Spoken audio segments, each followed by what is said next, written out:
Hi everybody, welcome to HEJ 160, Writing Media, Stories and Content. This is week 12, we're talking about writing opinion. I'm going to start with a bit of history actually. Opinion writing was always a part of journalism, and it was once the main part of journalism. So if we think about journalism as we know it, news writing as we've just been thinking about it and practicing it, that is very much a part of the modern form of journalism. When I say modern, it is related to the modern age, which historians and cultural theorists will situate around the time of the Enlightenment, say the 18th century onwards, the early 18th century. Prior to that, there was a period of time where the printing press was available to some people, and I am talking very much about the Western world here. So the printing press was available, and individuals would, if they had the means, could write and publish little opinion pieces in what they call pamphlets, and these would be distributed amongst their community, and people would respond to them, or and they would either respond to them in the negative or in the positive. But that was the way that journalism functioned. Was that um, these documents, which would look at social reform or political reform or religious reform or some sort of other issue of the day, would be discussed. Um, they were very they were quite prevalent in the Elizabethan times and in the during the English Civil War and those and that period as well. Um, but over the course of a period of time, and if we look at the not just the Enlightenment in terms of the age of science, etc., but also the political shifts of that period, which meant the development of parliamentary democracies, the revolution in America, the revolution in France, and with that the development of bureaucracies and the transition of the status of people from subjects of a feudal ruler to actually members of a population. That signaled a really significant shift in how not only how people were managed, but how they needed to be communicated to, and how they would how they functioned as people and as a community. Also within this time there was an increase in literacy and the development of the mercantile class and that sort of thing. So, or the explosion of the mercantile class and all these different elements contributed to a mass population that was gradually being serviced by a mass media, and that is I guess at that time a development of a newspaper. And newspaper owners, sometimes they were states, but more commonly, the original newspapers were privately owned institutions. They needed to cater to a big audience, and there was a realization from the owners and editors that they couldn't just publish opinion of a few. They needed to develop a mode of information that would capture the widest possible audience. So this is partly why there was this development of reportage. So instead of writing opinion, journalists would write reports of of the issues of what were going on at the time. So this is where our systems of fairness, balance, and objectivity, and the idea of the journalist being an observer and a recorder of events rather than someone who voiced opinions. So there are all these different social and cultural and political elements going on to the advent of journalism. But my original point is that column writing and opinion writing, although it's now a major cornerstone of the media, is not necessarily a new thing. Is actually a very old mode of media information.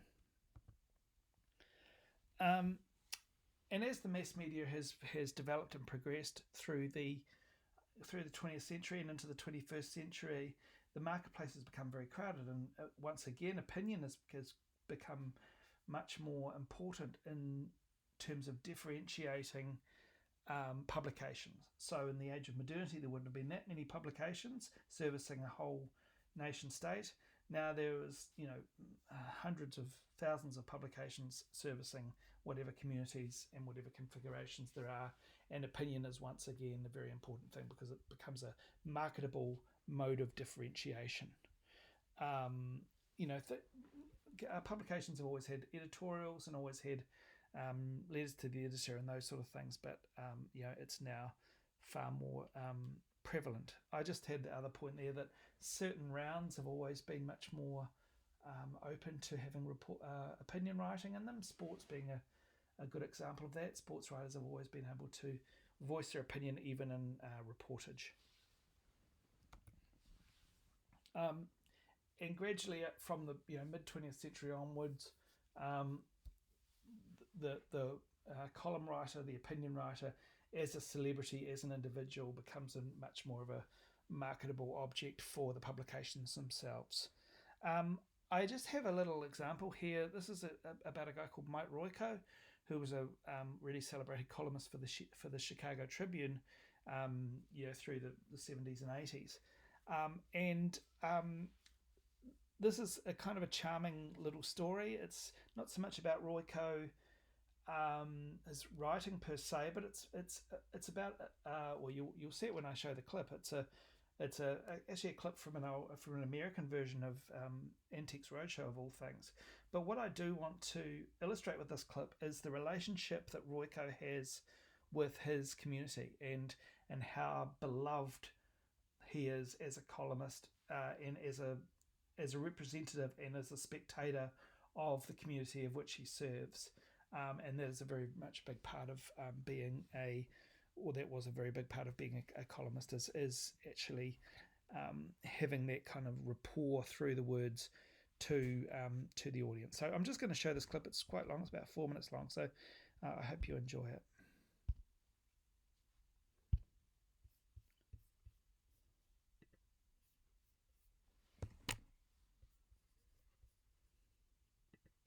I always read the Chicago Daily News, and my favorite columnist was Mike Royko, always for the underdog. Frank Sinatra was in Chicago to perform, and of course all these little ladies on Michigan Avenue are always getting mugged on State Street. And Mike Royko wrote a column about the fact that Frank Sinatra had half the Chicago police force acting as his bodyguards on this whole floor of a hotel. And so he wrote a kind of a cute, funny column that, where were all the policemen? Well, they were taking care of old Blue Eyes. Well, old Blue Eyes didn't appreciate the column and fired off this letter to Mike Royko. So Mike published it in the Daily News and said he would sell that letter to the highest bidder and the money would go to the Salvation Army. So I decided I'd bid on the letter. And I had a $400 Mother's Day check from my big family. And I was sitting there and I said, I'll bid $400. And maybe a couple of weeks later, the phone rang. I picked it up. This is Mike Royko. I just let out a holler. And so that was the story of how I got the letter. And it's a historic letter because Mike put it in his column. And Frank was really ticked off about what Mike said. And so he has a few choice words for Mike. He says, firstly, let me start this note by saying, I don't know you and you don't know me. And he goes on to say, basically, where are you coming up with this stuff? I don't have cronies. The police force is being generous. That's not my fault. Why don't you take it up with them? He says, quite frankly, I don't understand why people don't spit in your eye 3 or 4 times a day.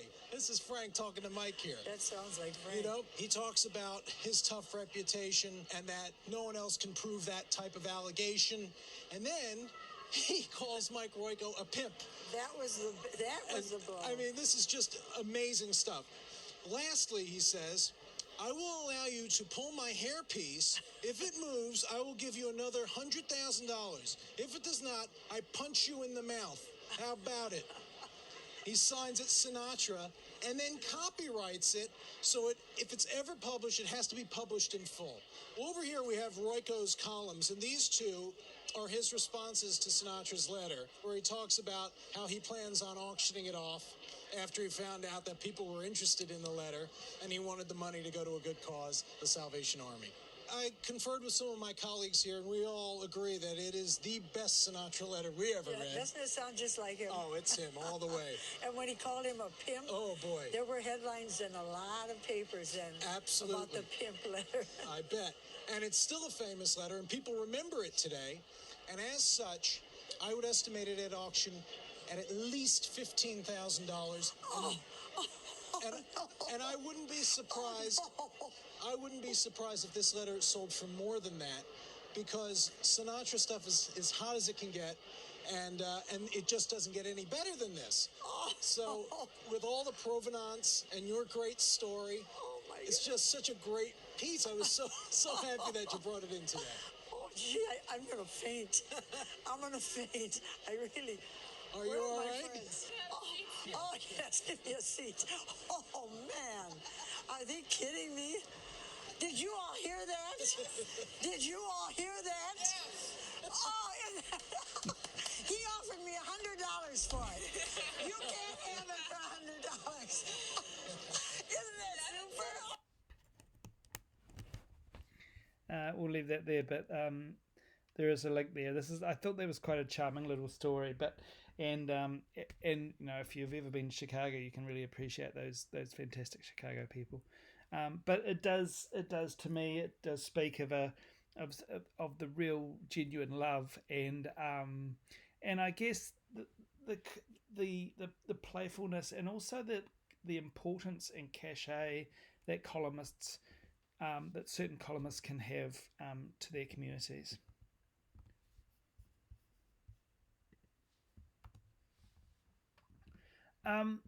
So in the digital age, of course, opinion has become, prevalent everywhere. Everybody has the ability to publish their opinion to the world, and of course, as a consumer of media, you have the ability to pick and choose from thousands, if not more, hundreds of thousands of different opinions from both professional writers and amateur writers. Mainstream media publications and now can use opinion far more, because they're not restricted to time and space limits. And also, opinion is very cheap to produce compared to reporters, because it can easily be freelanced out. It can easily be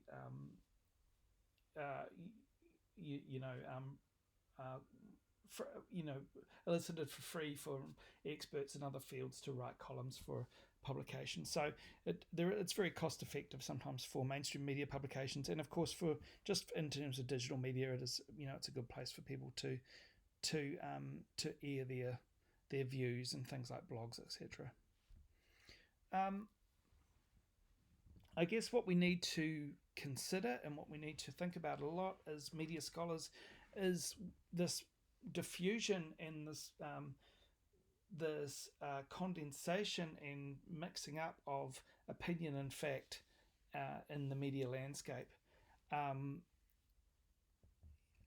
I think if we look at this academically, we can say that although opinion has now become so dominant in the news discourse, but it's still regarded as an inferior object to reportage. And in this environment, we have all these commentators who are actually voicing their opinion, but couching it within a particular framework of truth.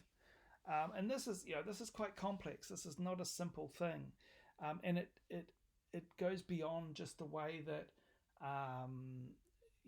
words are constructed and ideas are constructed, and goes towards things like platforms and deliveries, and also very much in terms of the audience and the active audience, and how audiences will choose their particular news outlets and who they choose to believe in, and things like that. So one television show I'd like to point you towards is the show on Stan, The Loudest Voice. I don't know if you've seen that or not.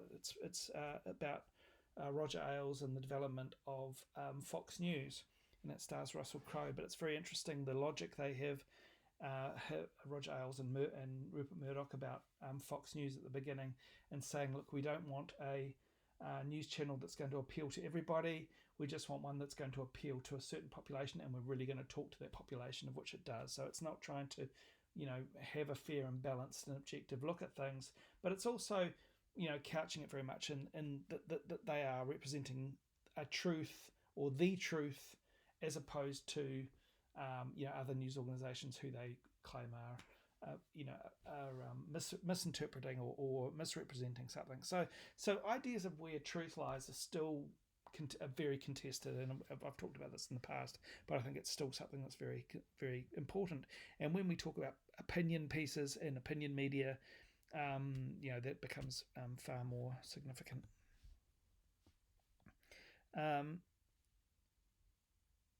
So I've mentioned all this type of material, but we can also talk about it in terms of various genre. And there's been a lot of literature in the last few years about the role of satire and the changing role of satire, and the role of people like the late night talk show hosts, etc., and how many people are consuming their news through satire now. So the role of the satirist has become really important in how information delivery works.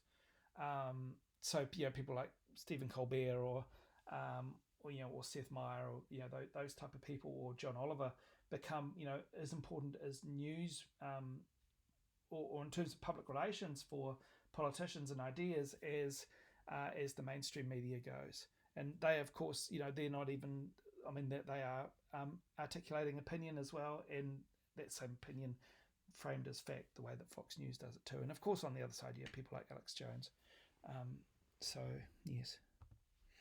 So how might we write these pieces? And this is just some ideas that I have, and I've written. I've done a little bit of time as an opinion writer and a columnist and things like this. And these are some information that I've or some points that I've garnered from that experience. So I would strongly suggest you to choose a topic and have a single argument that you're going to promote. Even if there are multiple arguments you can choose from, just choose one. If you're a good writer, hopefully you'll get a chance to write again. So don't think that you have to contain everything into one column. And certainly if you want your reader to follow what you're saying, a single argument is far easier to do than multiple ones. If if you're a deft writer, you can allude to other ideas, but just have a single theme that you go through throughout the piece.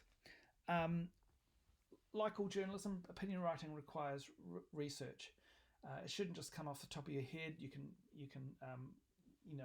word it in such a way, but doing background research is always recommended. And some of you may be writing an opinion piece for your main project, but you still need to do an interview for that. So you know what you're talking about more than just your own opinion, or more than just your own knowledge. Even small columns, say 500 words, that's quite a lot of words to just make up from nowhere. So you do need to know exactly what you're talking about, and really feel confident in what you're talking about. There's nothing worse than a columnist who is wrong when they try to state a point of fact and they're totally wrong. It completely undermines any credibility that they might have.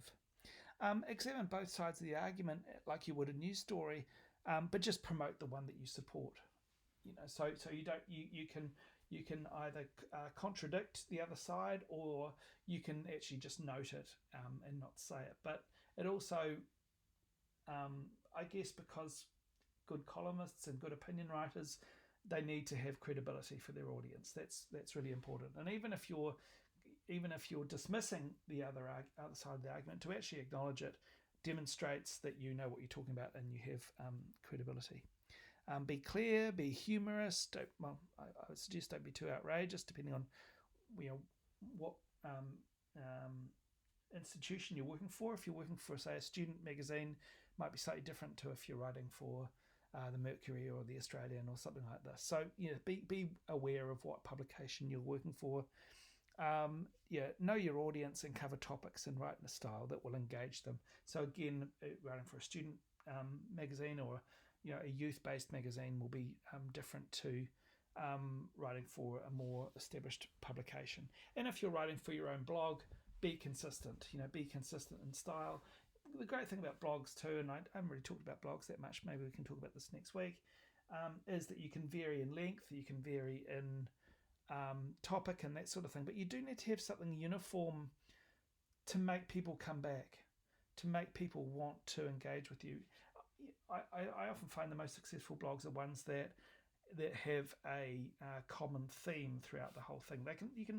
People do vary it, say they're a blog about politics, and sometimes they can vary it towards social commentary or vary it towards their personal lives or something like this, but always kind of bring it back to the main point of which you originally attracted people to you. There's just some notions of style, active verbs, avoiding cliches, have an idea of who your audience is, as I mentioned before. It doesn't need to be the average reader. What that means. Who you're writing for in a news story might be different to writing for in a blog. But also find your niche, or try to find your niche. For example, if you're writing about, Real Madrid or Hawthorn or Formula One racing or French hip hop or something like this, you're probably aware that there are a lot of other writers writing about these things too. So what is it about you? If columns and opinions are very much about the personal and about the personality based journalism like Royco is, what is it about you? And you've got your words to do this too. What is it about you that brings them back? What are you bringing to the subject? And I just had a point there at the end about writing style and about structure.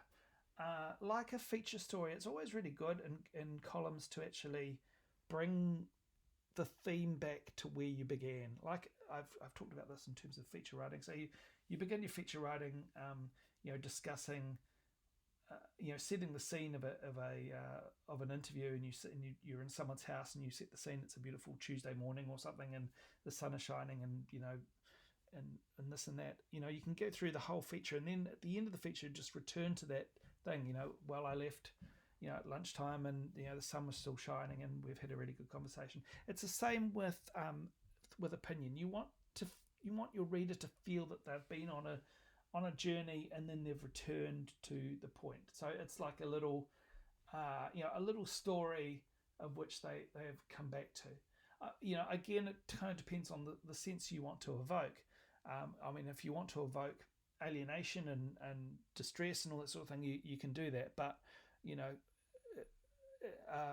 will only be so much that the reader will want to be alienated and distressed. Often readers want to be comforted and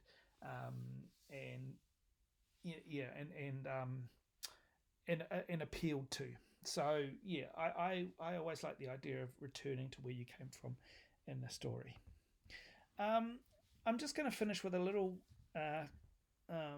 clip from David Brooks, who's a lovely columnist from the New York Times.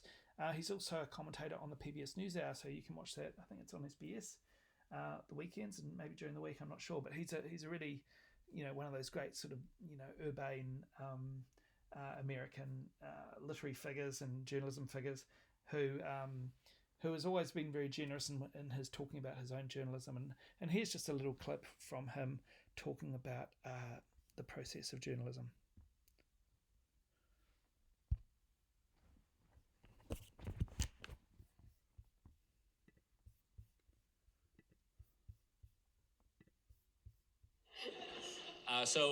When I'm on college campuses, I tell students, imagining having a paper due in 3 days, and then imagine that's the rest of your life.